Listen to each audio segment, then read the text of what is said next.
ભક્તિ વૃક્ષ કાર્યક્રમમાં બધા ભક્તોનું સ્વાગત છે. તો આપણે મંગલાચરણથી શરૂઆત કરશું. ઓમ અજ્ઞાનતિમિરંધસ્ય જ્ઞાનાંજનશલાકયા ચક્ષુરુન્મિલિतं યેન તસ્મૈ શ્રી ગુરુવે નમઃ. શ્રી ચૈતન્યમનોભીષ્ટં સ્થાપિतं યેન ભૂતલે સ્વયં રૂપ કદા મह्यं દદાતિ સ્વપદાન્તિકम्. વંદેહમ શ્રી ગુરો શ્રીયુતપદકમલમ શ્રીગુરૂન વૈષ્ણવાંશ્ચ શ્રીરૂપમ સાગ્રજાતમ સહગણ રઘુનાથાન્વિતં તમ સજીવમ સાવદ્વૈતમ સાવધૂતમ પરિજન સહિતમ કૃષ્ણ ચૈતન્ય દેવમ શ્રી રાધા કૃષ્ણ પાદાન સહગણ લલિતા શ્રી વિશાખાન્વિતાંશ્ચ. હે કૃષ્ણ કરુણા સિંધુ દીનબંધુ જગતપતે ગોપેશ ગોપિકા કાંત રાધા કાંત નમોસ્તુતે. તપ્ત કાંચન ગૌરાંગી શ્રી રાધે વૃંદાવનેશ્વરી વૃષભાનુસુતે દેવી પ્રણમામિ હરિપ્રિયે. વાંછા કલ્પતરુભ્યશ્ચ કૃપા સિંધુભ્ય એવ ચ પતિતાનાં પાવનેભ્યો વૈષ્ણવેભ્યો નમો નમઃ. જય શ્રી કૃષ્ણ ચૈતન્ય પ્રભુ નિત્યાનંદ શ્રી અદ્વૈત ગદાધર શ્રીવાસાદિ શ્રી ગૌર ભક્ત વૃંદ. હરે કૃષ્ણ કૃષ્ણ કૃષ્ણ હરે હરે હરે રામ રામ રામ હરે હરે. તો હરે કૃષ્ણ. તો આજે આપણે શ્રીમદ ભગવદ્ ગીતા અધ્યાય ક્રમાંક 15 જેનું નામ છે પુરુષોત્તમ યોગ, એનો આપણે શ્લોક ક્રમાંક જોવાના છીએ 15. તો હું અહીંથી શ્લોકનું ઉચ્ચારણ કરું, મારી પાછળ બધા શ્લોકનું ઉચ્ચારણ કરજો.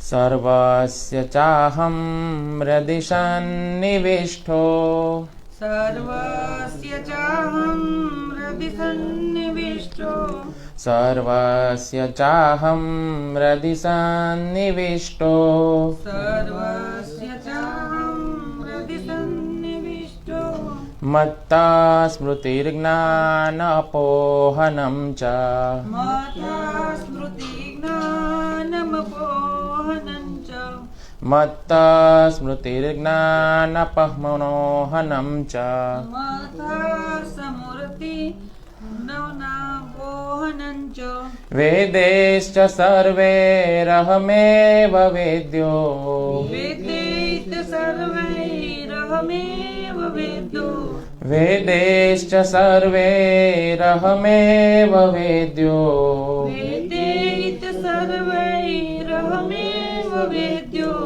વેદાંતકૃત વેદ વિદેવ ચાહમ વેદાંતકૃત વેદ વિદેવ ચાહમ વેદાંતકૃત વેદ વિદેવ ચાહમ વેદાંતકૃત વેદ વિદેવ ચાહમ સર્વસ્ય ચાહમ હૃદિ સન્નિવિષ્ટો સર્વસ્ય ચાહમ હૃદિ સન્નિવિષ્ટો મતઃ સ્મૃતિ જ્ઞાનમપોહનં ચ મત્તા સ્મૃતિર્જ્ઞાનપમોહનમ ચ વેદૈત સર્વૈરહમેવ વેદ્યો વેદેશ્ચ સર્વૈરહમેવ વેદ્યો વેદાંતકૃત વેદ વિદેહ ચાહમ વેદાંતકૃત વેદ વિદેવ ચાહમ.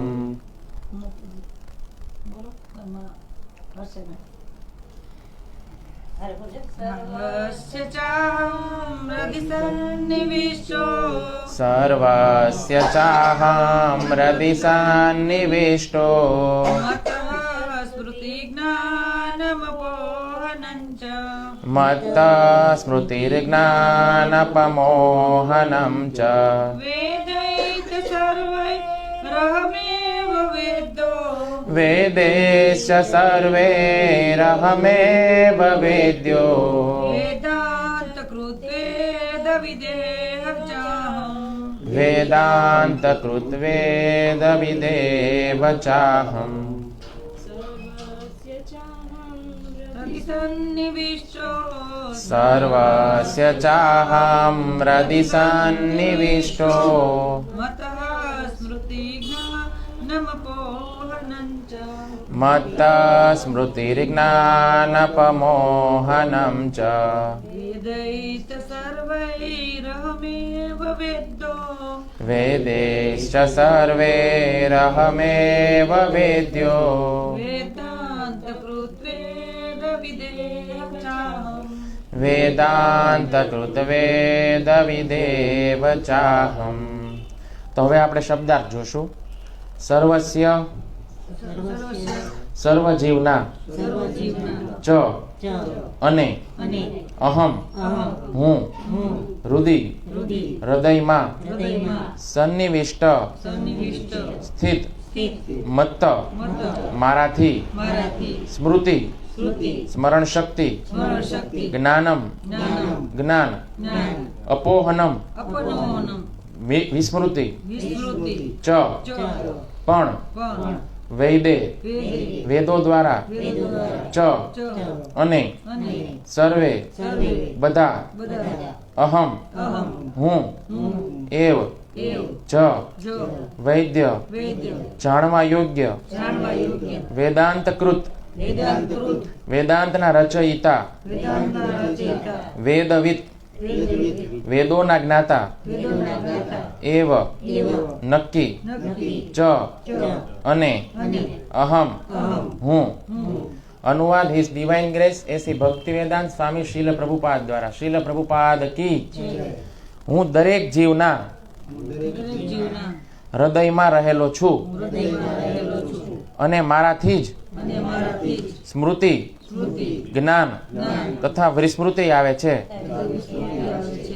સર્વ વેદો દ્વારા સર્વ વેદો દ્વારા જાણવા યોગ્ય જાણવા યોગ્ય હું જ છું. હું જ છું. નિસંદેહ નિસંદેહ હું જ હું જ વેદાંતનો વેદાંતનો સંકલન કરતા છું સંકલન કરતા છું. અને સર્વ વેદોનો સર્વ વેદોનો જ્ઞાતા પણ હું જ છું. જ્ઞાતા પણ હું જ છું. તો હવે આપણે પ્રભુપાદ દ્વારા જે ભાવાર્થ લખાયેલો છે એના થોડા અંશને વાંચશું. પરમેશ્વર પરમાત્મા રૂપે પ્રત્યેક જીવના હૃદયમાં સ્થિત છે અને તેનાથી જ સર્વ કાર્યોનું મંડાણ થાય છે. જીવ પોતાના વીતેલા જીવનની બધી જ બાબતોને ભૂલી જાય છે, પરંતુ તેના સર્વ કામોના સાક્ષી એવા પરમેશ્વરના નિર્દેશાનુસાર તેને કાર્ય કરવાના હોય છે. તેથી તે પોતાના પૂર્વ કર્માનુસાર કાર્ય કરવાની શરૂઆત કરે છે. આ માટે જરૂરી જ્ઞાન તથા સ્મૃતિ તેને આપવામાં આવે છે, પરંતુ તે પોતાના પૂર્વેના જીવન વિશે ભૂલતો રહે છે. તે એવી રીતે ભગવાન સર્વવ્યાપી છે એટલું જ નહીં, પરંતુ દરેક વ્યક્તિગત હૃદયમાં અંતર્યામી પણ છે. તેઓ વિભિન્ન કર્મફળ પ્રદાન કરે છે. તેઓ નિર્વિશેષ બ્રહ્મ, પૂર્ણ પુરુષોત્તમ પરમેશ્વર તથા અંતર્યામી પરમાત્મા તરીકે તો પૂજનીય છે જ, પરંતુ તેઓ વેદોના અવતાર તરીકે સુદ્ધા પૂજનીય છે. વેદો લોકોને સાચી દોરવણી આપે છે કે જેથી તેઓ સુયોગ્ય રીતે પોતાના જીવનનું ઘડતર કરી શકે અને ભગવત ધામ પાછા જઈ શકે. વેદો ભગવાન કૃષ્ણ વિષયક જ્ઞાન આપે છે અને પોતાના અવતાર વ્યાસદેવ તરીકે કૃષ્ણ જ વેદાંત સૂત્રના સંકલન કરતા છે. વ્યાસદેવે શ્રીમદ ભાગવતમના રૂપમાં કરેલું વેદાંત સૂત્રનું ભાષ્ય વેદાંત સૂત્રની વાસ્તવિક સમજણ આપે છે. ભગવાન એવા તો પૂર્ણ છે કે બધા જીવોના ઉદ્ધાર માટે તેઓ તેના અન્નદાતા તથા અન્ન પચાવનારા પણ છે. તેઓ તેના કાર્યોના સાક્ષી છે તથા વેદો રૂપે જ્ઞાન પ્રદાન કરનારા છે. પૂર્ણ પુરુષોત્તમ પરમેશ્વર કૃષ્ણ રૂપે તેઓ ભગવદ્ ગીતાના શિક્ષક પણ છે. આ પ્રમાણે ઈશ્વર સર્વને માટે કલ્યાણપ્રદ અને દયામય છે. તો હવે આપણે સમજવાનો પ્રયાસ કરશું કે ભગવાન અર્જુનના શ્લોકમાં શું સમજાવી રહ્યા છે. તો આ શ્લોકના ટોટલ 2 ભાગ છે. શરૂઆતની જે 2 લાઈન છે, શરૂઆતની 2 લાઈનમાં ભગવાન અર્જુનને એવું સમજાવે છે કે કોઈ જીવાત્મા છે એને યદી આ ભૌતિક જગતની અંદર ભોગ ભોગવવા છે તો એ ભોગ ભોગવવાની સુવિધા પૂરી પાડનાર હું છું, અને એ કઈ રીતે સુવિધા હું પૂરી પાડું છું. અને બીજી 2 લાઈન છે એમાં ભગવાન એવું સમજાવે છે કે યદી કોઈ જીવાત્માને મોક્ષ પ્રાપ્ત કરવો છે, મારી પાસે આવવું છે મારા ધામમાં, તો એને અહીંયા સુધી પહોંચાડવાની વ્યવસ્થા પણ હું જ કરું છું. તો એ કઈ રીતે કરું છું એ ભગવાન બાકીની 2 લાઈનમાં આપણને સમજાવે છે. તો ભગવાન સૌથી પહેલી 2 લાઈનમાં એવું કહે છે, સર્વસ્ય ચાહમ હૃદય સન્નિવિષ્ટો. તો ભગવાન એમ કહે છે કે દરેક જીવાત્માના હૃદયની અંદર પરમાત્મા સ્વરૂપે હું વિદ્યમાન રહું છું. તો જો ઘણી બધી જીવાત્માઓ છે, આ બધી જ જીવાત્માઓના હૃદયની અંદર ભગવાન પરમાત્મા સ્વરૂપે નિવાસ કરે છે. તો આપણા હૃદયની અંદર એક તો આપણી આત્મા છે અને એની બાજુમાં જ નિકટમાં જ કોણ છે? પરમાત્મા છે.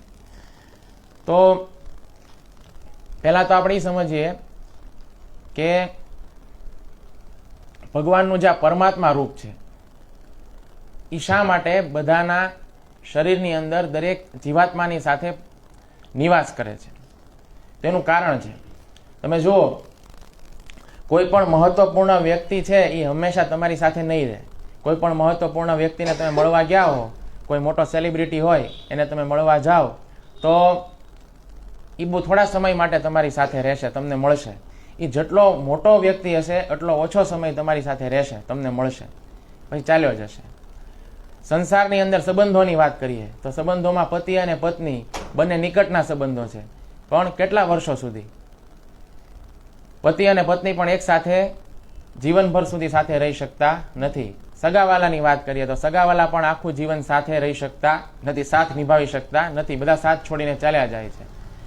તો કોઈ એવો સંબંધ છે ખરો કે જે હંમેશા આપણી સાથે જ રહે, આપણને ક્યારેય છોડીને ન જાય? એવો કોઈ સંબંધ છે ખરો? ભગવાન સાથેનો સંબંધ છે એવો. તો એ ભગવાન એમ કહે છે કે હું હંમેશા હૃદયની અંદર જીવાત્માની બાજુમાં જ પરમાત્મા તરીકે નિવાસ કરું છું અને ક્યારેય જીવાત્માને છોડતો નથી. એટલે ભગવાન એવું કહે છે કે હું હંમેશા જીવાત્માની નિકટમાં નિવાસ કરું છું, એના મિત્ર સ્વરૂપે. અને ઘણી વખત શરીર વિચ્છેદ થઈ જાય યા તો સંબંધ વિચ્છેદ થઈ જાય, પરંતુ જે જીવાત્મા છે તેનો પરમાત્મા સાથેનો સંબંધ ક્યારેય વિચ્છેદ થતો નથી. ભગવાન હંમેશા જીવાત્માની સાથે જ રહે છે. જીવાત્મા શરીર બદલે તો એ બીજા શરીરની અંદર પણ પરમાત્મા એની સાથે જ હોય છે. એની પછી ફરી શરીર બદલે તો ફરી એની સાથે પરમાત્મા સ્વરૂપે ભગવાન ચાલ્યા જાય છે. તો હવે કોઈ એવો સંબંધ છે કે જે સંબંધ તમે રાખતા હો, જે એવો કોઈ મિત્ર સાથેનો સંબંધ કે કોઈ સગાવાલા સાથેનો સંબંધ કોઈ એવો છે કે સતત તમે તેને અવગણતા હો, સતત તમે તેને નેગ્લેક્ટ કરતા હો અને તેમ છતાં તમારી સાથે સંબંધ રાખે? એવો કોઈ છે? કોઈ વ્યક્તિ આવે તમારી સાથે સંબંધ રાખે પણ સતત તમે તેની અવગણના કરો, તમે કાંઈ પૂછો જ નહીં, તેમ છતાંય તમારી સાથે ને સાથે રહે, એવો કોઈ સંબંધ છે? તમે કહેશો એવો તો કોઈ સંબંધ નથી. પણ પરમાત્માનો એવો સંબંધ છે કે જે હંમેશા તમારી સાથે છે, તમને કંઈક કહે છે, તમારી સાથે વાત કરવા માગે છે, પણ આપણે હંમેશા એને સાંભળતા નથી, આપણે એને નેગ્લેક્ટ કરીએ છીએ, તેમ છતાંય તમારો સાથ ક્યારેય છોડતા નથી. આ પરમાત્માનો આપણી સાથેનો સંબંધ છે. પરમાત્મા ક્યારેય આપણો સાથ નથી છોડતા, જીવાત્માનો સાથ નથી છોડતા. અને એ આપણી સાથે જ છે એટલે આપણે એને પૂછતા નથી. આપણે એમ કહેવાય છે ને, ઘર કી મુર્ગી ડાલ બરાબર, એમ પરમાત્મા આપણી સાથે જ છે એટલે આપણે એને પૂછતા નથી, પૂછવાની આપણે કોઈ જરૂરત જ નથી, એવું આપણે માનીએ છીએ. પણ તેમ છતાં પણ ભગવાનની કૃપા અને કરુણા એવી છે કે ભગવાન હંમેશા આપણી સાથે છે. પણ સાથે કેવી રીતે? બોજની જેમ નહીં. ભગવાન આપણી સાથે એ રીતે છે કે એ હંમેશા આપણને દરેક વસ્તુ પ્રદાન કરતા રહે છે. પરમાત્મા સ્વરૂપે અંદર રહે છે. આપણે જે કાંઈ પણ કાર્યો કરે છે, દરેકે દરેક કાર્યો અને એક્ટિવિટીને સાક્ષી ભાવે જોવે છે. આપણા કર્મ જે છે એને રેકોર્ડ કરે છે. આપણને એમ થાય છે કે હું કર્મ કરું છું અને કોઈ નથી જોતું, પરંતુ પરમાત્મા તો જોવે જ છે. પરમાત્મા જોવે છે સાક્ષી ભાવે અને એ કર્મના ફળ છે એ આપણને પ્રદાન કરે છે. અને દરેકે દરેક વસ્તુ જે આપણે ઈચ્છા કરી છે એ આપણને પ્રદાન પણ કરે છે ભગવાન. અને આપણને સાચી રાહ પણ દેખાડે છે. આપણને જ્યાં માર્ગદર્શન જોતું હોય ત્યાં ચૈત્ય ગુરુ તરીકે રહી અને આપણને માર્ગ પણ દેખાડે છે. તો જો ભગવાન પરમાત્મા તરીકે અંદર રહી અને આપણને ઘણી વખત રાહ દેખાડતા હોય છે. આપણે એને સાંભળતા નથી, આપણા કાન બંધ હોય છે. ઘણી વખત આપણે ક્યારેક ખોટું કામ કરતા હોઈએ તો આપણને અંદરથી એક અવાજ આવે છે. એ કયો અવાજ છે? આપણે એને કહીએ અંતરાત્માનો અવાજ છે. તો એ જે પરમાત્મા છે એ આપણને સાચી રાહ દેખાડે છે, પરંતુ ક્યારે આપણે એને સાંભળતા નથી, આપણે કાન બંધ કરી દઈએ છીએ. તો આવી રીતે ભગવાન ચૈત્ય ગુરુ તરીકે આપણને રાહ પણ દેખાડે છે. તો પરમાત્મા જે હૃદયમાં સ્થિત છે એ ભગવાનનું આંશિક સ્વરૂપ છે, અને ભગવાનનું જે પૂર્ણ સ્વરૂપ છે તે ભગવાનના ધામની અંદર, કૃષ્ણ લોકની અંદર બિરાજમાન છે. જેવી રીતે સૂર્ય છે એ પોતાની કક્ષાની અંદર ભ્રમણ કર્યા કરે છે, પણ સૂર્યનો પ્રકાશ ચારે બાજુ પૃથ્વીની અંદર વિદ્યમાન રહે છે. પરંતુ આવી જ રીતે ભગવાન, સૂર્ય જેમ એની કક્ષાની અંદર સ્થિત છે તેમ ભગવાન કૃષ્ણ પણ એમના કૃષ્ણ લોકની અંદર સ્થિત છે. પણ તડકા સાથે તમે વાત ન કરી શકો. સૂર્યનો તડકો હોય એની સાથે કોઈ વ્યક્તિ એમ કે મારે વાત કરવી છે તો વાત થાય? ન થાય. પણ આપણે જો સૂર્ય દેવતા સાથે વાત કરવી હોય તો સૂર્ય લોકમાં જઈએ તો સૂર્ય દેવતા સાથે વાત થાય.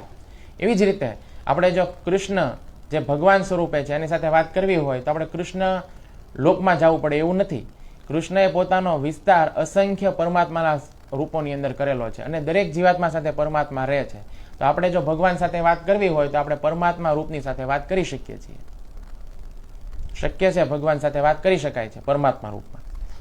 તો તમે તમારા હૃદયની જે વાત છે એ પરમાત્માને કરી શકો છો.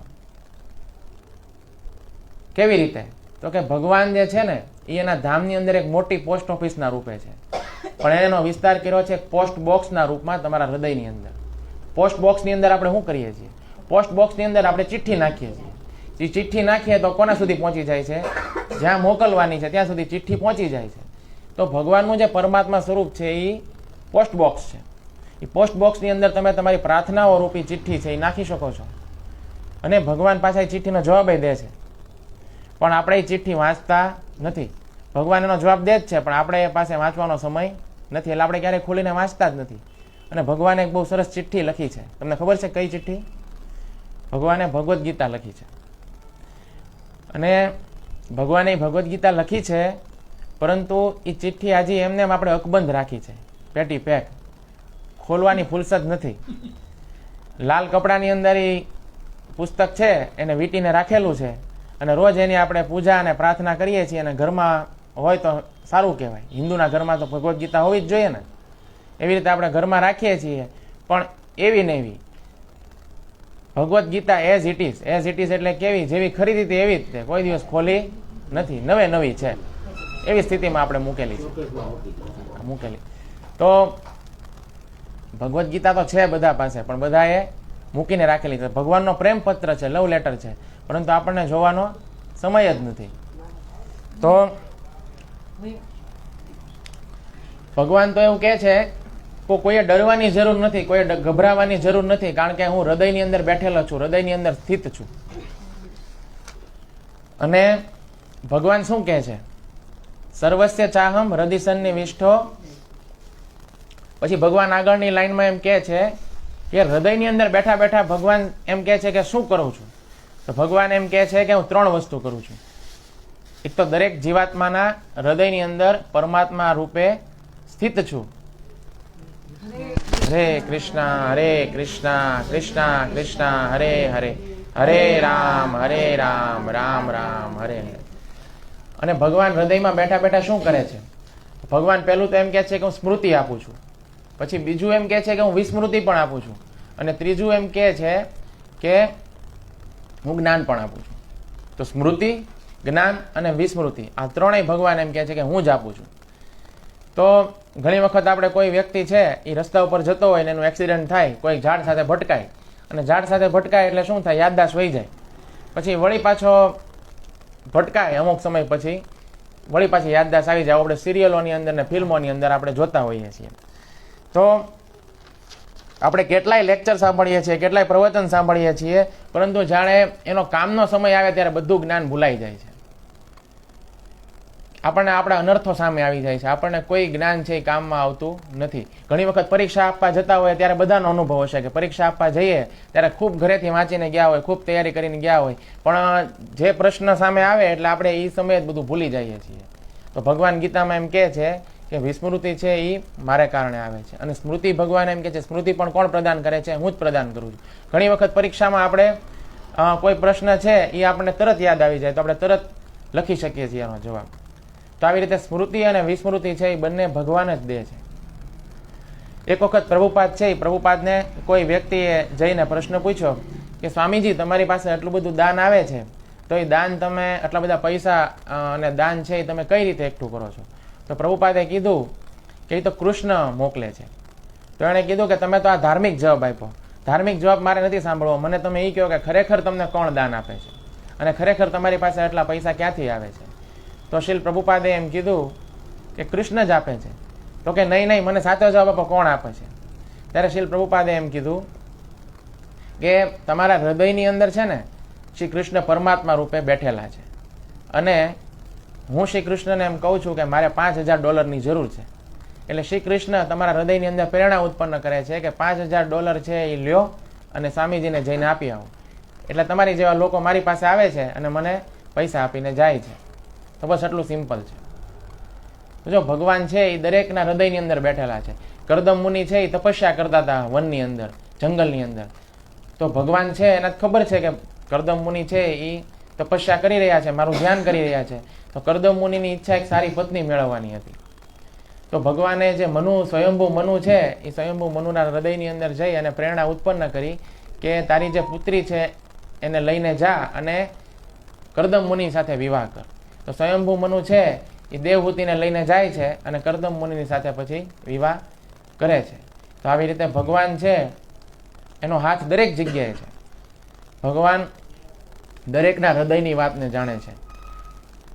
કોનામાં કેટલું સમર્પણ છે, કોનામાં કેટલી ભક્તિ છે. બહાર તો આપણે બાહ્ય રીતે ઘણો બધો દેખાડો કરી શકીએ, પણ હૃદયથી આપણે કેવા છીએ એ તો પરમાત્મા સ્વરૂપે જે ભગવાન આપણી અંદર બેઠેલો છે એ જ જાણે છે આપણને કે હૃદયના આપણે કેવા છીએ. તો એટલે જ માટે એમ કહી શકીએ, એવું કહેવાય છે કે ભાઈ આપણે દુનિયાને છેતરી શકીએ છીએ પરંતુ આપણી અંદર બેઠેલા પરમાત્માને ક્યારેય છેતરી શકતા નથી. અને આપણે કરેલા પાપ કર્મો છે એના ફળ પણ આપણે જ ભોગવવા પડે છે. કારણ કે આપણને એમ થાય કે કોઈ નથી જોતું, પરંતુ ભગવાન તો જોતા જ હોય છે. દરેકે દરેક કર્મના લેખા જોખા ભગવાન રાખતા જ હોય છે. ઇંગ્લિશમાં એક કહેવત છે કે everybody is eating his own soup and Krishna is Cook. એટલે દરેકે દરેક વ્યક્તિ છે એ પોતપોતાના કર્મનું જે સૂપ છે એ પી રહ્યો છે અને રસોઈયા કોણ છે? કૃષ્ણ છે. કૃષ્ણ કઈ રીતે રસોઈ બનાવે છે? પોતપોતાના કર્મ અનુસાર દરેક વ્યક્તિને એનું ફળ છે તે પ્રદાન કરે છે. તો આવી રીતે એક ભક્ત હતા. એ ભક્તએ પ્રભુપાદને એવો પ્રશ્ન પૂછ્યો કે જપ કરીએ છીએ જ્યારે હરે કૃષ્ણ મહામંત્રનો, તો હરે કૃષ્ણ મહામંત્રનો જપ કરતા સમયે પાછળના જન્મની બહુ બધી પાપપૂર્ણ વાતો છે યાદ આવે છે. પાપપૂર્ણ બધી એક્ટિવિટીઝ કરી હોય, એના સંસ્કારો હોય, એ બધા પરેશાન કરે છે અને જપ કરવામાં ધ્યાન લાગતું નથી. તો કૃષ્ણ તો એમ કહે છે કે બધી સ્મૃતિ છે તે મારાથી જ આવે છે. તો આ બધી જે પાપપૂર્ણ વાતો જે અમને યાદ આવે છે, અમને જે ડિસ્ટર્બ કરે છે, તો શું એ કૃષ્ણને કારણે જ આવે છે? તો પ્રભુપાદે કીધું કે હા, આ સ્મૃતિ તમને લોકોને યાદ દેવડાવવા માટે આવે છે કે તમે પહેલા આ સ્થિતિની અંદર હતા. તમે બધા પહેલા ભોગોને ભોગવી રહ્યા હતા અને આવી સ્થિતિની અંદર તમે બધા હતા. જો આ સ્થિતિને તમારે ચાલુ રાખવી છે કે નહીં એ નિર્ણય તમારે કરવાનો છે. તમારે આ સ્થિતિને જ ચાલુ રાખવી છે કે પછી આગળ જતા સુધરવું છે, નિર્ણય તમારા હાથમાં છે. આ તમારા ઉપર નિર્ભર છે. જો તમે વેદમાંથી શિક્ષા લેશો તો સમજી શકશો કે આ જીવનની જે કાંઈ પરિસ્થિતિઓ છે તે બધી સુખદ નથી અને માટે આપણે અલગ રીતે પ્રગતિ કરવી જોઈએ. આપણે કૃષ્ણની શરણમાં જવું જોઈએ. આવું પ્રભુપાદે સમજાવ્યું. તો જો સ્મૃતિ જે છે તે ભગવાન એમ કહે છે કે મારા કારણે આવે છે. આપણે બધાએ એક વસ્તુ યાદ રાખવી જોઈએ કે જીવાત્મા, દરેક જીવાત્મા છે તે સ્વભાવથી જ તે વિસ્મરણશીલ છે. એટલે જીવાત્માનો સ્વભાવ શું છે એ બધું ભૂલી જાય છે, વિસ્મરણશીલ છે. પણ જે પરમાત્મા છે એ કેવા છે? એ સ્મરણશીલ છે. એટલા માટે જીવાત્માની સાથે રહી અને યદિ જો પરમાત્મા કોઈ પ્રકારની સ્મૃતિ જીવાત્માને પ્રદાન જ ન કરે તો જીવાત્મા કોઈ કાર્ય જ ન કરી શકે. હવે તમે જો આ સંસારની અંદર જે કોઈ પણ જીવ છે એ કાર્ય કરે છે તો એ અભિમાન શું કરે છે કે આ મેં કર્યું એમ કહે છે ને. પણ ખરેખર આપણે કશું કરી જ ન શકીએ. જો ભગવાન પરમાત્મા સ્વરૂપે આપણી સાથે ન હોય ને તો આપણે કરી જ ન શકીએ. કારણ કે આપણે તો સ્વભાવથી વિસ્મરણશીલ છીએ. ભગવાન આપણી સાથે પરમાત્મા સ્વરૂપે રહી અને આપણને મદદ કરે છે, આપણને સ્મરણ કરાવે છે, સ્મૃતિ આપે છે. એટલા માટે આપણે દરેક કાર્ય કરી શકીએ છીએ, દરેક કાર્યમાં આપણને સફળતા મળે છે. બાકી આપણામાં કોઈ તાકાત નથી કે આપણે આપણા પોતાના બળ ઉપર કોઈ પણ કાર્ય છે એને સફળતાપૂર્વક કરી શકીએ. ન કરી શકાય. તો જીવાત્મા અને પરમાત્મા બંને વચ્ચે શું ફરક છે કે જીવાત્મા છે તે સદા વિસ્મરણશીલ છે અને પરમાત્મા છે તે સદા સ્મરણશીલ છે. આ બંને વચ્ચેનો મેઇન તફાવત છે. જીવાત્મા છે તે બધું જ ભૂલી જાય છે અને પરમાત્મા છે તે બધું જ યાદ રાખે છે. એ ક્યારેય ભૂલતો નથી.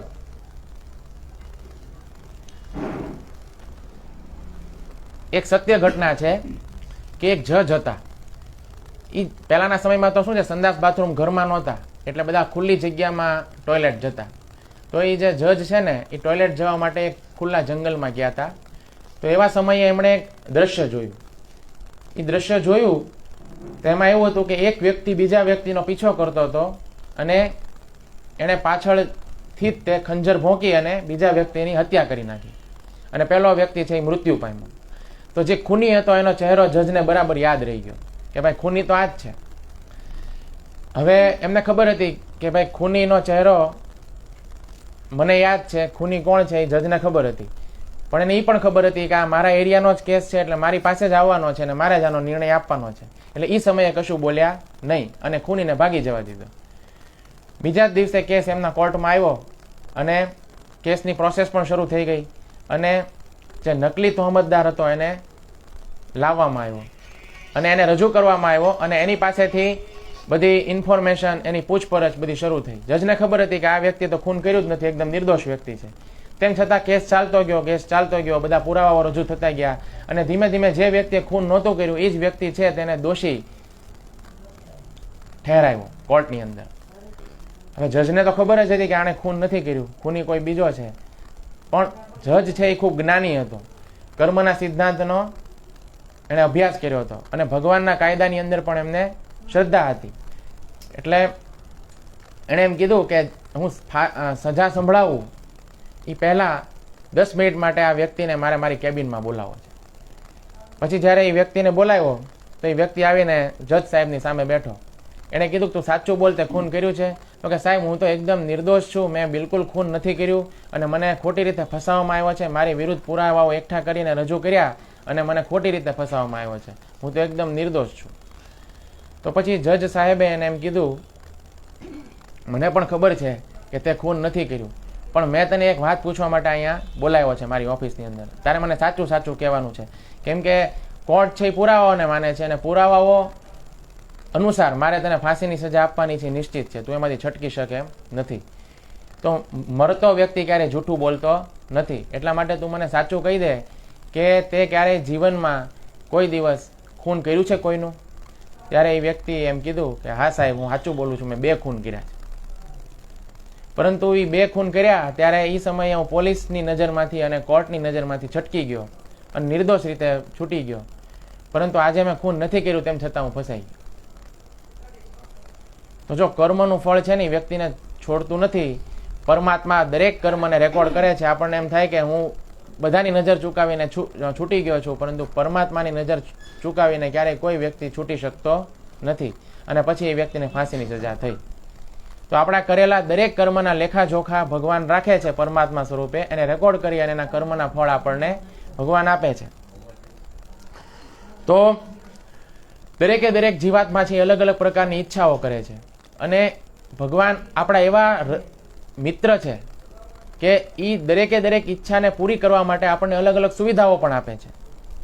ધારો કે કોઈ વ્યક્તિ છે એને એવી શોખ છે, એવી ઈચ્છા છે કે મારે લોહી અને માંસ મને ખૂબ ગમે છે, તો પછી ભગવાન છે એને લોહી અને માંસ ખાવાનો ખૂબ શોખ હોય તો એવા વ્યક્તિને પછી ભગવાન છે બીજું શરીર વાઘનું આપે અને વાઘના શરીરની અંદર બધી સુવિધાઓ આપે. એવા દાંત આપે કે શિકાર કરી શકે, એવા નખ આપે કે જેની મદદથી એ તરાપ મારી શકે અને એને લોહી અને માંસ પૂરા માત્રામાં મળી રહે એવી પરિસ્થિતિ પણ આપે. જંગલની અંદર એને નિવાસ આપે તો એ અલગ અલગ પ્રકારના બધા પ્રાણીઓનો શિકાર કરે અને એને લોહી અને માંસ પૂરતા પ્રમાણમાં મળી રહે. એવા સમયે વાઘના શરીરની અંદર તે ભગવાન પરમાત્મા સ્વરૂપે તો એની હારે જ હોય છે અને એની ઈચ્છા ભગવાન પૂરી કરતા હોય છે. ભગવાન ક્યારેય એની સ્વતંત્રતામાં હસ્તક્ષેપ કરતા નથી. પરંતુ જ્યારે કોઈ જીવ અને ભગવાન છે એ હંમેશા મિત્ર સ્વરૂપે એની હારે રહી અને એની દરેક ઈચ્છા પૂરી કરે છે. એ જીવ જે પ્રમાણેની ઈચ્છા કરી હોય એ પ્રમાણેની દરેક ઈચ્છા પૂરી કરવા માટે એને અલગ અલગ પ્રકારના દેહ, અલગ અલગ પ્રકારના શરીર, અલગ અલગ પ્રકારની પરિસ્થિતિ ઊભી કરે અને ભગવાન એને એની ઈચ્છા પૂરી કરવામાં મદદ પણ કરે. ભગવાન ક્યારેય એને એવું નથી કહેતા કે તારે મારી ભક્તિ કરવી જોઈએ. એવું ભગવાન ક્યારેય એને ફોર્સ કરતા નથી. यदि કોઈ જીવાત્મા પોતે અંદરથી એવી ઈચ્છા કરે કે ભગવાન તમારાથી દૂર રહીને મેં ખૂબ સુખને પ્રાપ્ત કરવાનો પ્રયાસ કરી લીધો, ઘણા જન્મ વીઆઈ ગયા, પણ મને સુખ પ્રાપ્ત થયું નથી, અને ભગવાન પણ પરમાત્મા સ્વરૂપે સાથે રહી અને એને બધી જ પરિસ્થિતિ, બધા શરીર અને બધી વ્યવસ્થાઓ એવી આપતા રહે છે અને જોતા રહે છે કે આ જીવાત્મા મારાથી દૂર છે પરંતુ એ સુખી થશે નહીં. પણ શું કરે? લાચાર છે અને એ વ્યક્તિ પણ બધી વસ્તુ ભોગવ્યા કરે પણ એને સુખ પ્રાપ્ત થતું નથી. છેલ્લે જ્યારે જીવાત્મા કંટાળે કે ભગવાન બધી વસ્તુ ટ્રાય કરી લીધી પરંતુ મને હવે સુખ મળતું નથી, તો સાચું સુખ શું છે? પરમ સત્ય કોણ છે? મારે તમારા વિષયમાં જાણવું છે. આવી જ્યારે જિજ્ઞાસા કરે છે જીવ, ત્યારે ભગવાન પછી એવી વ્યવસ્થાઓ આપે છે કે જેથી કરીને જીવાત્મા ભગવાનના વિષયમાં પણ જાણી શકે. તો ભગવાન શું કહે છે ભગવદ્ ગીતાની અંદર કે સ્મૃતિ હું મારા દ્વારા જીવાત્માને મળે છે. તો કોઈ વ્યક્તિ છે અને નાસ્તિક બનવું છે તો ભગવાન એને નાસ્તિક બનવા માટે તમામ પ્રકારની સુવિધાઓ પૂરી પાડે છે. એવા લોકોને મેળવે છે કે જેમાં એનો નાસ્તિક, જેને નાસ્તિક સિદ્ધાંતો સમજાવે, એ નાસ્તિક સિદ્ધાંતોની પુષ્ટિ પણ થાય અને ભગવાનથી ઓર દૂર થઈ જાય. તો એની ઈચ્છા નાસ્તિક રહેવાની છે તો ભગવાન એને એવી વ્યવસ્થા પૂરી પાડશે. કોઈની ઈચ્છા ભગવાનની નજીક જવાની છે તો ભગવાન એવા સાધુ, સંત કે શુદ્ધ વૈષ્ણવ ભક્તો સાથે મિલાપ કરાવશે કે જેથી કરીને એ વ્યક્તિની ભગવાનમાં ઓર શ્રદ્ધા, ઓર પ્રેમ વધશે અને ભગવાનની ઓર નજીક આવશે. તો અલ્ટિમેટલી આપણી બધાની ઉપર નિર્ભર છે આપણી ઈચ્છા શું છે. ભગવાનથી વિમુખ રહેવાની આપણી ઈચ્છા છે કે ભગવાનને પ્રાપ્ત કરવાની આપણી ઈચ્છા છે, એના ઉપર જ બધો આધાર છે. તો ઘણી વખત આપણને એવો પ્રશ્ન થાય કે તો પછી ભગવાન જો બધાના હૃદયની અંદર પરમાત્મા સ્વરૂપે રહીને સ્મૃતિ પ્રદાન કરતા હોય તો જે કાંઈ પણ ખોટા કામ થાય છે એની પ્રેરણા પણ ભગવાન આપે છે, પરમાત્મા જ આપે છે? તો ના, ખોટા કાર્યો થાય છે એ પરમાત્મા નથી પ્રેરણા આપતા, પણ એ તો હૃદયની અર્જુન છે એ ભગવદ્ ગીતાના 3 અધ્યાયમાં ભગવાન કૃષ્ણને એવો પ્રશ્ન પૂછે છે કે ભગવાન ખબર છે કે સાચું શું છે અને ખોટું શું છે, તેમ છતાં આપણે મનુષ્ય છે એ પાપ કર્મ કરવા માટે પ્રેરાય છે. તો એવી કઈ વસ્તુ છે કે જે મનુષ્યને પાપ કરાવે છે? ત્યારે ભગવાન 3 અધ્યાયના 37મા શ્લોકમાં અર્જુનને એમ કહે છે, કામ એશ ક્રોધ એશ રજોગુણ સમુદ્ભવ. ભગવાન અર્જુનને એવું સમજાવે છે કે એ તો હૃદયની અંદર બેઠેલો જે કામ શત્રુ છે એ વ્યક્તિ છે તેને પાપ કરવા માટે પ્રેરિત કરે છે, પરમાત્મા નહીં. પરમાત્મા તો ભગવાનના સુહૃદય મિત્ર છે, સૌથી નજીકના મિત્ર છે, શુભ ચિંતક છે જીવના, અને ચિરસંગી છે. ચિરસંગી એટલે ક્યારેય સંગ છોડીને જાય નહીં એવા મિત્ર છે. તો એ બધા જીવાત્માઓની ઈચ્છાને પૂરી કરે છે અને એને ઈચ્છાઓને પૂરી કરવા માટે જે આવશ્યક સ્મૃતિ છે એ પણ પ્રદાન કરે છે, પરંતુ પાપ કરવા માટે પ્રેરિત કરતા નથી. પાપ કરવા માટે કોણ પ્રેરિત કરે છે? એક જ શત્રુ છે. એ કોણ છે? કામ. પછી ભગવાન એમ કહે છે કે જે જરૂરી જ્ઞાન છે એ પણ મારા દ્વારા જ ઉત્પન્ન થાય છે. તો જ્ઞાન પણ ભગવાન આપે છે. તો મેં તમને કીધું એ પ્રમાણે કે જ્યારે કોઈ જીવાત્મા છે એ એકદમ કંટાળી જાય કે ભાઈ ભૌતિક સંસારની બધી વસ્તુઓ ટ્રાય કરી અને ભગવાનથી વિમુખ થઈને કોઈ સુખ પ્રાપ્ત નથી થઈ રહ્યું, તો હવે સુખ પ્રાપ્ત થાય કેવી રીતે એ મારે જાણવું છે. તો પછી ભગવાન, એ જ ભગવાન પરમાત્મા સ્વરૂપે અંદર જે બેઠા છે એને જ્ઞાન પ્રદાન કરે છે. અને કૃષ્ણના સંદેશનું જ્ઞાન એને કાં તો કોઈ સાધુ દ્વારા, કાં તો કોઈ શુદ્ધ ભક્ત દ્વારા અને કાં તો કોઈ વૈષ્ણવ દ્વારા એને પ્રાપ્ત થાય તેવી ભગવાન વ્યવસ્થા કરે છે. હવે એક સત્ય ઘટના છે, આપણે વિદેશની અંદર છે ને લોકો જ્યારે ખૂબ જીવનથી કંટાળી જાય ત્યારે અલગ અલગ રીતે આત્મહત્યા કરવાની પ્રેક્ટિસ કરતા હોય છે. તો એક વિદેશની વાત છે, સત્ય ઘટના છે. તો એક વ્યક્તિ છે એના જીવનથી ખૂબ કંટાળી ગયો હતો, એટલે એની પાસે કાર હતી, એટલે કારની અંદર એ વ્યક્તિ બેઠો અને કારની અંદર જે નિકાસની પાઇપ આવે ને એ પાઇપને એણે કારની અંદર દાખલ કરી દીધી અને કારને શરૂ કરી દીધી ચાવીથી. એટલે એમાંથી જે ધુમાડો આવે ને એ ધુમાડો આખા કારની અંદર ફેલાઈ ગયો અને પછી એણે કારની બધી બારી છે એને બંધ કરી દીધી. કારની બધી બારી બંધ કરી દીધી એટલે વ્યક્તિ શું થાય કે એને ઓક્સિજન ન મળે અને વ્યક્તિ છે એ ગુંગળાઈને મૃત્યુ પામે. પણ હવે એ ધુમાડો આખા કારમાં ફેલાય અને એ વ્યક્તિ મૃત્યુ પામે ત્યાં સુધીનો થોડોક વચ્ચે સમયગાળો હતો. એટલે એને એમ થયું કે આટલા સમયમાં શું કરું? તો કારની અંદર એક પુસ્તક પડ્યું હતું. એને એમ થયું કે આ પુસ્તક ખોલીને વાંચું, એમાં શું લખ્યું છે. તો એની અંદર પ્રભુપાદની ભગવદ્ ગીતા પડી હતી. એટલે એને પ્રભુપાદની ભગવદ્ ગીતા ખોલી અને વાંચી. તો ભગવદ્ ગીતાની અંદર એણે જે જ્ઞાન હતું એ વાંચ્યું. તો એ જ્ઞાનથી એટલો પ્રભાવિત થયો કે એને કારની બધી બારી ખોલી નાખી અને આત્મહત્યા કરવાનો જે વિચાર છે એ માંડી વાળ્યો. તો જો ભગવાને એનો સંદેશ આવી રીતે એની સુધી પહોંચાડ્યો. એમ કે એ જીવાત્માએ શું ઈચ્છા વ્યક્ત કરી કે મારે આ શું લખ્યું છે આ પુસ્તકની અંદર, મારે ખોલીને વાંચવું છે. તો એણે ભગવદ્ ગીતા ખોલીને વાંચી. તો જ્યારે જ્ઞાનનો પ્રકાશ થયો તો એણે આત્મહત્યા કરવાની જે ઈચ્છા છે એ માંડી વાળી. કે મનુષ્ય જીવન છે એ કાંઈ આત્મહત્યા કરવા માટે નથી મળ્યું, ભગવાનની પ્રાપ્તિ કરવા માટે મળ્યું છે. તો એણે એ આત્મહત્યા કરવાની ઈચ્છા માંડી વાળી અને આવી રીતે ભગવાને એને જ્ઞાન આપ્યું. અને પછી આગળ જતા એ ઇસ્કોનની અંદર દીક્ષિત ભક્ત બન્યા અને આજે પણ એ સેવાઓ આપી રહ્યા છે ઇસ્કોનની અંદર. તો આવી રીતે શ્રીમદ ભગવદ્ ગીતા છે, ભગવાનનો મેં કીધું એ પ્રમાણે સંદેશ છે એની અંદર. અને ભગવાનનો જે આપણી બધા જીવાત્માઓ છે એને લખેલો એક પ્રકારનો લવ લેટર છે. દરેક વ્યક્તિએ વાંચવો જોઈએ. કારણ કે કોઈને પોતાના જીવનની અંદર પરાજિત નથી થવું, બધાને પોતાના જીવનની અંદર વિજયી થવું છે. તો જો આપણે પરાજિત ન થવું હોય અને વિજયી થવું હોય અર્જુનની જેમ, તો આપણે શું વાંચવું જોઈએ? શ્રીમદ ભગવદ્ ગીતા વાંચવી જોઈએ.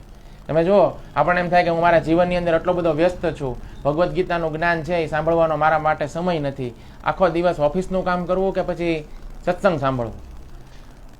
તો ભગવાને એટલા માટે જ ભગવદ્ ગીતાનું જ્ઞાન છે અર્જુનને સંભળાવ્યું છે.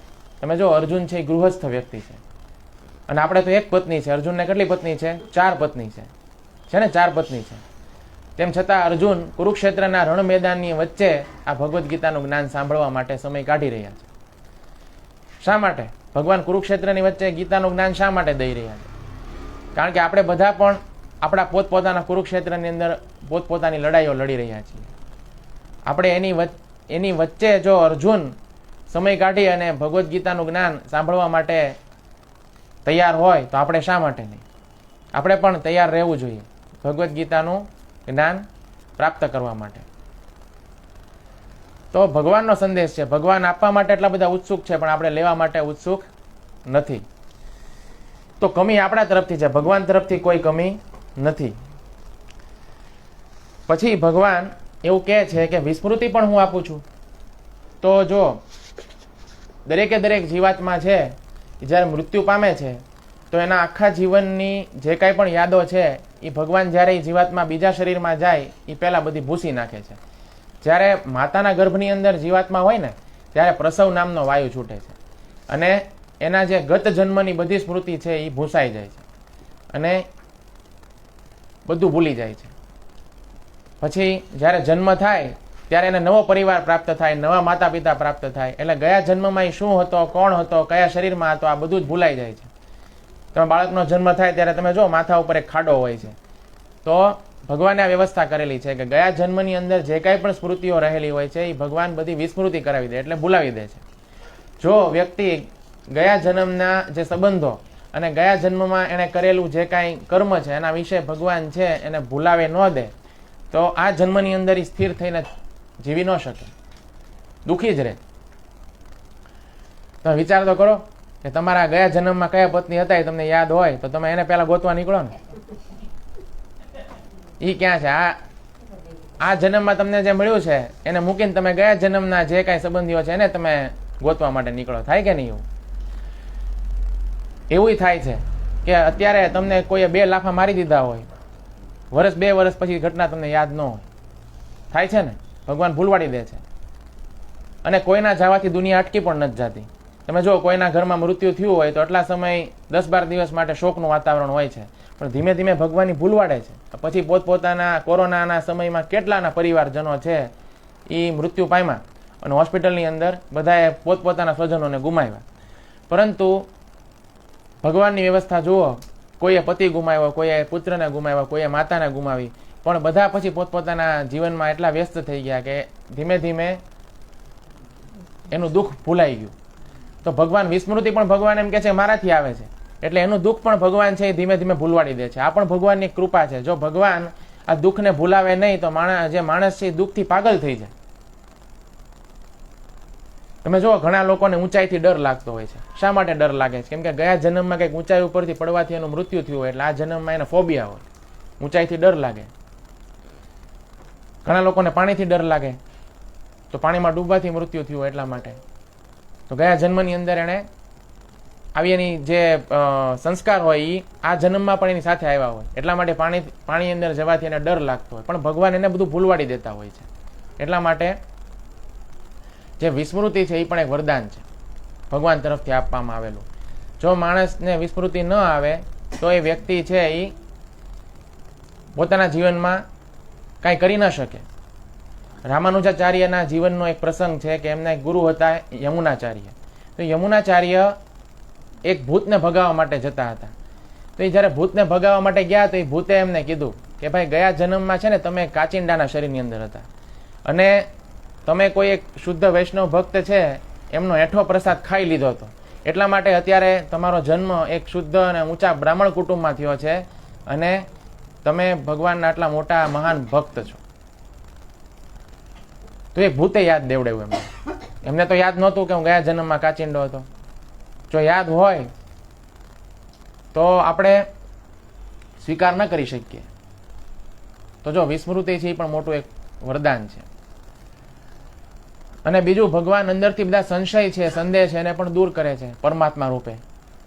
કોઈ શુદ્ધ ભક્ત છે એને અંદરથી જે કાંઈ પણ સંદેહ ઉત્પન્ન થાય છે તો ભગવાન એ સંદેહને પોતે મિટાવે છે. ભગવાન 10મા અધ્યાયના 9મા શ્લોકની અંદર એવું કહે છે કે મારો કોઈ શુદ્ધ ભક્ત છે એ અંદરથી મને પ્રાપ્ત કરવા માટેની ઈચ્છા કરતો હોય અને મારા વિષયમાં એને જ્ઞાન પ્રાપ્ત કરવું હોય તો મારા જે શુદ્ધ ભક્ત છે તેના હૃદયની અંદર રહેલા અજ્ઞાનને હું દૂર કરું છું. શેના દ્વારા? તો કે જ્ઞાનના દીપક દ્વારા. જ્ઞાનનો દીપક છે એ અંદરથી પ્રજ્વલિત કરાવું છું અને અજ્ઞાનનો અંધકાર છે તે દૂર કરું છું. તો કૃષ્ણ છે એ પછી સૂર્ય સમાન છે આવા શુદ્ધ ભક્તના હૃદયની અંદર, અને જે અજ્ઞાન છે શુદ્ધ ભક્તનું એ દૂર કરે છે અને સંશય નિવારણ પણ કરે છે. તમે જો, જે નારદ મુનિ હતા એ પૂર્વ જન્મની અંદર દાસી પુત્ર હતા.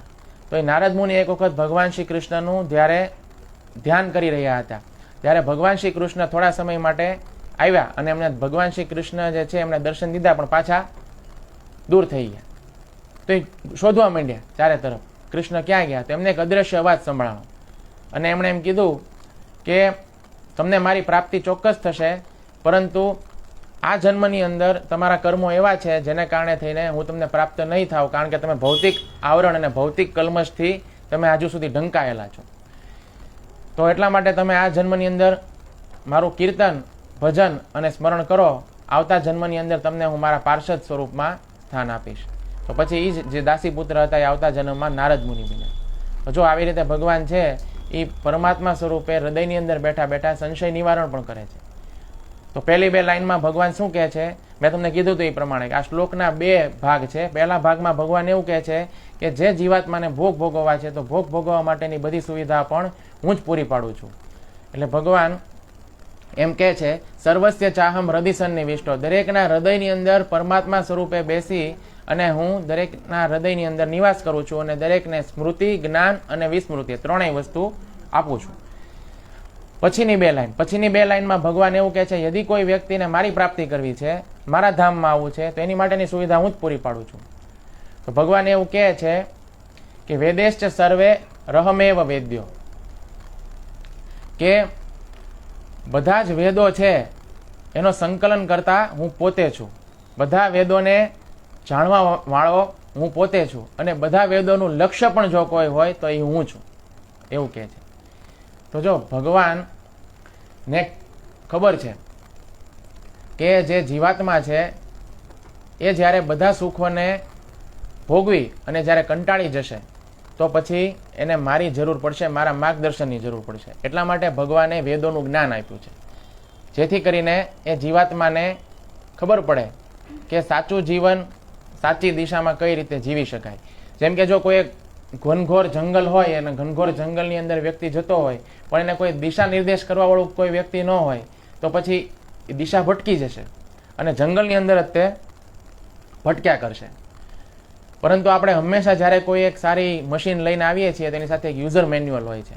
એની જેમ જ તે ભગવાને આપણને મનુષ્ય દેહ આપ્યો છે અને આપણને આ ભૌતિક સંસારમાં મોકલ્યા છે, તો એની સાથે એક યુઝર મેન્યુઅલ પણ આપી છે. એ યુઝર મેન્યુઅલ એટલે વેદોનું જ્ઞાન ભગવાને આપ્યું છે. અને જેણે વેદોનું જ્ઞાન આપ્યું છે એ જ એમ કહે છે કે વેદો દ્વારા જાણવા યોગ્ય કોઈ તત્વ હોય તો ભગવાન એમ કહે છે કે હું છું. તો વેદોનું જ્ઞાન છે એ અપૌરુષેય જ્ઞાન છે.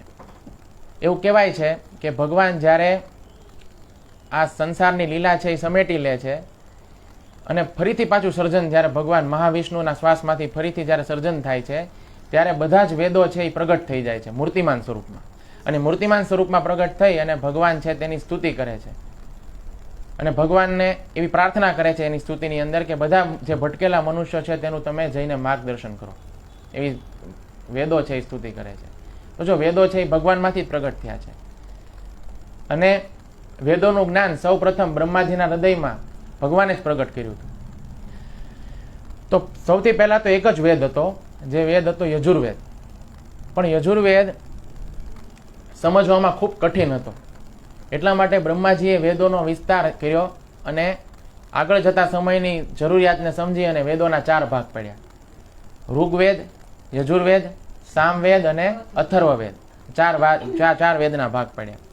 4 વેદના ભાગ પાડ્યા પછી પણ એમને એમ થયું કે ભાઈ આ વેદોને પણ સમજવા માટે મનુષ્ય સક્ષમ નથી, કારણ કે કોઈને સમય નથી અને આ વેદોને વાંચી અને એના લક્ષ્યને સમજવા જેટલી સમજ પણ લોકોમાં નથી. એટલા માટે પછી એમણે આગળ જતા એ જ જે વેદાંત દર્શન છે એનો એમણે 18 પુરાણોની અંદર વિસ્તાર કર્યો. 18 પુરાણો લખ્યા પછી એમણે મહાભારત લખ્યું. આટલું લખ્યા પછી પણ એમને સંતોષ ન થયો તો આગળ જતા એમણે વેદાંત સૂત્રની રચના કરી. વેદાંત એટલે વેદોનો જે અંત આવી જાય, એટલે કે વેદોનો જે સાર રૂપ છે, અને સૂત્ર એટલે સૂત્ર, વેદોનું સાર રૂપ સૂત્ર એટલે વેદાંત સૂત્ર, એની એમણે રચના કરી. એમાં અલગ અલગ પ્રકારના પ્રશ્ન અને ઉત્તર આપેલા છે. તેમાં સૌથી પહેલો પ્રશ્ન છે અથાતો બ્રહ્મ જિજ્ઞાસા. એટલે કે આપણને મનુષ્ય જીવન મળ્યું છે તો આપણે બ્રહ્મની જિજ્ઞાસા કરવી જોઈએ. તો પ્રશ્ન એક થાય કે કયા બ્રહ્મની જિજ્ઞાસા કરવી જોઈએ? તો પછી એમાં આગળ જવાબ આપેલો છે કે જન્માદ્યસ્ય યતઃ, એટલે કે આખા બ્રહ્માંડનું જે સર્જન થયું છે, જે ઉત્પન્ન થયું છે, જેમાંથી એનો જે સ્ત્રોત છે એવા બ્રહ્મની જિજ્ઞાસા કરવી જોઈએ. તો આવી રીતે વેદાંત સૂત્ર એમણે લખ્યું. પણ એ વેદાંત સૂત્રને પણ એમને એમ થયું કે ભાઈ આગળ જતા કળયુગનો સમય આવશે અને લોકો આને બરાબર નહીં સમજી શકે, એટલા માટે પછી એમણે વેદાંત સૂત્ર ઉપર પણ એક ટીકા લખી, સરળ ટીકા, જેનું નામ છે શ્રીમદ ભાગવતમ. શ્રીમદ ભાગવતમ છે તે વેદાંત સૂત્રની જ તે એક પ્રકારની ટીકા છે, જેને વાંચવાથી ભગવાન શ્રી કૃષ્ણનો વિશુદ્ધ પ્રેમ પ્રાપ્ત થાય છે, જે બધા જ વેદોનું લક્ષ્ય છે. તો જે વ્યક્તિ છે એ એમ કે ભાઈ મેં તો બધા વેદ છે એનો અભ્યાસ કર્યો છે, પણ મને તો કાંઈ એવું લાગતું નથી કે એમાં ભગવાન શ્રી કૃષ્ણ છે એ જ બધા વેદનું લક્ષ્ય છે, એવું મને નથી લાગતું, કેમ કે વેદોમાં તો અલગ અલગ વિષયો ઉપર વાત કરવામાં આવી છે. તો ભાઈ જે વ્યક્તિએ બધા વેદ આપ્યા છે એ વ્યક્તિ, આપનાર વ્યક્તિ એમ કહે છે કે ભાઈ બધા વેદોને જાણનારો હું છું. તો એ વ્યક્તિ કે એ સાચું કે તમે કયો છો એ સાચું? જો આપણે કોઈ સાચી વસ્તુ છે એની પુષ્ટિ કરવી હોય તો આપણે કોઈ ત્રીજા વ્યક્તિને પૂછીએ એનાથી પુષ્ટિ થાય કે પછી એ જ વ્યક્તિને પૂછીએ તો પુષ્ટિ થાય? બરાબર ને? કોઈ એમ કે ભાઈ આપણે અહીંથી ચોથા ઘરે એક દાદા રહે છે, એ દાદાને ઘરે 15 છોકરાઓ છે, બરાબર, પણ આપણે એની વાત માની અને વિશ્વાસ કરવો કે દાદાને ઘરે જઈને જોઈ આવું કે ભાઈ કેટલા છોકરાઓ છે? વધારે ઓથેન્ટિક તો એ જ છે ને કે આપણે દાદાને જઈને પૂછીએ કે ભાઈ તમારા ઘરે કેટલા છોકરાઓ છે. એની જેમ આપણે વધારે ઓથેન્ટિક વસ્તુ કઈ છે કે જે ભગવાન દ્વારા કહેવામાં આવી છે. તો ભગવાન એમ કહે છે કે બધા વેદોનો સંકલન કરતા પણ હું છું. તો જે વેદવ્યાસજી છે તે ભગવાનના જ શક્તિ આવે છે, અવતાર છે. અને ઘણી વખત વેદવ્યાસજી છે તેનું પદ શોભાવવા માટે કોઈ વ્યક્તિ જ્યારે લાયક નથી હોતો ત્યારે ભગવાન પોતે વેદવ્યાસજી બનીને આવે છે અને આવી રીતે વેદોનું સંકલન પણ કરે છે. તો આવી રીતે ભગવાન બીજી 2 લાઈનમાં એમ કહે છે કે બધા જ વેદોના સંકલન કરતા પણ હું છું, બધા વેદોને જાણનારો પણ હું છું, અને બધા વેદો જ દ્વારા કાંઈ જાણવા યોગ્ય કોઈ તત્વ હોય તો એ પણ ભગવાન એમ કહે છે કે હું જ છું. તો આવી રીતે આપણે ભગવાન છે એ આ શ્લોકની અંદર પોતે કહી રહ્યા છે કે બધા વેદોનું પ્રયોજન છે મારી શરણ લેવી, એટલા માટે અર્જુન તું મારી શરણ લે. કારણ કે જો ભગવાન એમ કહે છે સ્મૃતિ વિસ્મૃતિ જ્ઞાન બધું મારાથી જ આવે છે, તો જે બુદ્ધિમાન વ્યક્તિ છે એ કયો છે કે જે ભગવાનની શરણમાં જાય છે. કેમ કે ભગવાનની શરણમાં જવાથી બધી જ વસ્તુ આપણને પ્રાપ્ત થઈ જશે, ચાહે એ સ્મૃતિ હોય, જ્ઞાન હોય કે પછી વિસ્મૃતિ હોય. વિસ્મૃતિ એટલે કેવી વિસ્મૃતિ?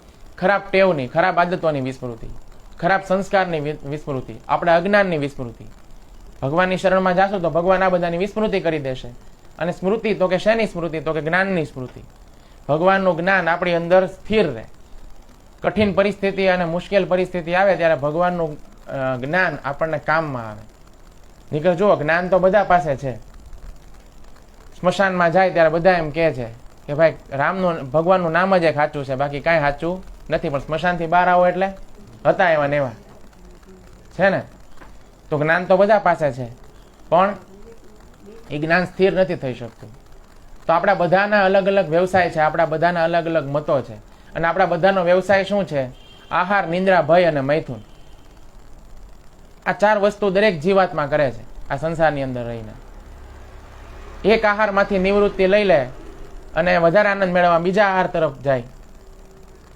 પછી એક જગ્યાએ આરામનું સ્થળ હોય એ જગ્યાને છોડી અને વધારે આરામદાયક સ્થળે જાય કે ત્યાંથી વધારે મને સુખ મળશે. એક પાત્રને છોડીને બીજા પાત્ર પાસે જાય કે મને આની પાસેથી વધારે આનંદ મળશે. અને સ્વરક્ષણ, તો કે સ્વરક્ષણ માટે પણ અલગ અલગ પ્રકારની વ્યવસ્થાઓનો પ્રયોગ કરતો રહે કે આનાથી મને વધારે સુખ મળશે. તો આપણે એક સુવિધાને છોડીને વધારે સુવિધા તરફ ગતિ કરીએ છીએ અને પ્રયત્ન કરીએ છીએ વધારે સુખ મેળવવાનો. પરંતુ આપણે એકની એક ચીજ વારંવાર કર્યા કરીએ છીએ, ચાવેલું વારંવાર જ આપણે ચાવીએ છીએ. તો જો કૂતરાને જે સડક ઉપર જે આનંદ મળે છે ને સુવાનો, આપણે અહીં એસીમાં સૂઈએ છીએ, એટલો જ ફરક છે, બાકી બંનેમાં કાંઈ ફરક નથી. કૂતરો અને કૂતરી બે જે શારીરિક ક્રિયા કરી અને જે આનંદ માણે છે અને આપણે જે માણીએ છીએ કાંઈ ફરક નથી, એક સરખો આનંદ છે. તો આનંદના સ્તરમાં કોઈ પ્રકારનો ફરક નથી. તો આપણે આનાથી આગળ વધવું જોઈએ.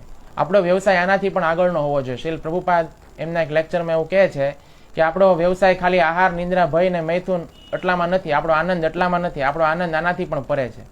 यदि કોઈ જીવ આનાથી બહાર નીકળી અને ભગવાનને એમ કહે કે મને તમે કઈ દિશા નિર્દેશ આપો, તો ભગવાન ભગવદ્ ગીતામાં એને નિર્દેશ આપે છે કે સર્વ ધર્માન પરિત્યજ્ય મામેકમ શરણમ વ્રજ, કે તું મારું શરણ ગ્રહણ કર. તો આપણને પરમ પિતા દ્વારા આપવામાં આવેલો નિર્દેશ છે. તો આપણને પરમ સુખની, પરમ આનંદની અનુભૂતિ થશે ભગવાનની શરણમાં જવાથી. પરંતુ આ નિર્દેશ આપણે પાલન નથી કરતા.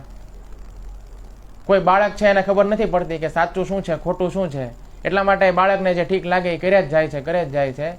પરંતુ યદિ પિતા પાસે જાય અને એને પૂછે કે ભાઈ સાચું શું છે, અને પિતા એને નિર્દેશ કરે અને નિર્દેશ અનુસાર જો બાળક કાર્ય કરવાનું શરૂ કરે, તો પછી બાળક એના જીવનમાં હંમેશા સુખી જ થશે, ક્યારેય દુઃખી થશે નહીં. જો પિતાનું નહીં માને તો એને કરેલી દરેકે દરેક પ્રવૃત્તિ એક પ્રકારની છોકરમત હશે, એનાથી વધારે કાંઈ હશે નહીં. તો આપણા જે પરમ પિતા છે કૃષ્ણ, એને જે આપણે નિર્દેશ આપેલો છે એનું આપણે પાલન કરવું જોઈએ. આપણી સ્વતંત્ર બુદ્ધિથી વિચાર ન કરવો જોઈએ. અર્જુન એવો વિચાર કરતો હતો કે યુદ્ધ મારે નથી કરવું, પણ ભગવાન કૃષ્ણએ કીધું કે ના, તું યુદ્ધ કર. તો પછી અર્જુન અને ભગવાન વચ્ચે સંવાદ થયો. તો ભગવદ્ ગીતા કોઈ એવો સંવાદ નથી કે અર્જુને એમ કીધું કે ભાઈ હું યુદ્ધ નહીં કરું, અને ભગવાને કીધું કે તારે યુદ્ધ કરવાનું છે, અને ગીતાના 700 શ્લોક પૂરા થઈ ગયા. ના, આવો કોઈ સંવાદ નથી, દિવ્ય સંવાદ છે. અર્જુન અને કૃષ્ણ વચ્ચે થયેલો એવો દિવ્ય સંવાદ છે કે આપણા જીવનની દિશાને બદલી શકે છે. આપણે જે ઘનઘોર જંગલની અંદર ભટકેલા છીએ એમાં આપણને એક યોગ્ય દિશા નિર્દેશન કરી અને ભગવાન આપણને એમાંથી બહાર નીકળવા માંગે છે. તો જે વ્યક્તિ શાસ્ત્રોનું પાલન કરવાનું એના જીવનમાં શરૂ કરી દે છે, એ વ્યક્તિ ને મુક્તિ મળી જ જાય છે, એ જ સમયથી મુક્તિ મળી જાય છે. તો સૌથી મહત્વનું છે ભગવાને કહેલી વાતને માનવી. આપણામાંથી કેટલા લોકો ભગવાને કીધેલી વાતને માને છે?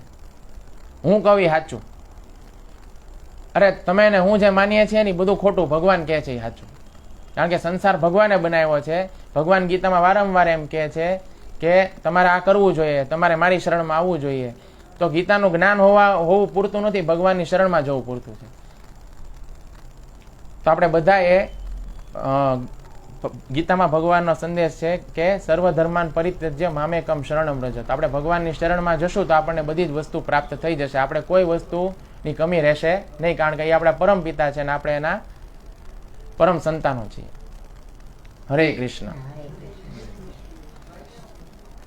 સ્ટોપ કરી.